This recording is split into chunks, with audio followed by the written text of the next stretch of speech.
តស្ដាប់អស់គ្នាបង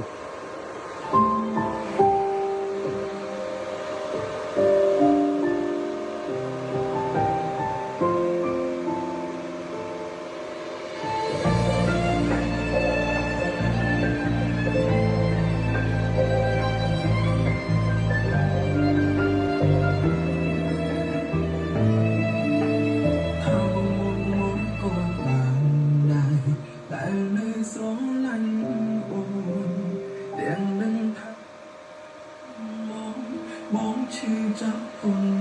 ណារួមនៅសែនសងចឹងស្រឡាញ់ទើបមកទ្រង់មិនតែណាយល់មុខមកជាសង្សារ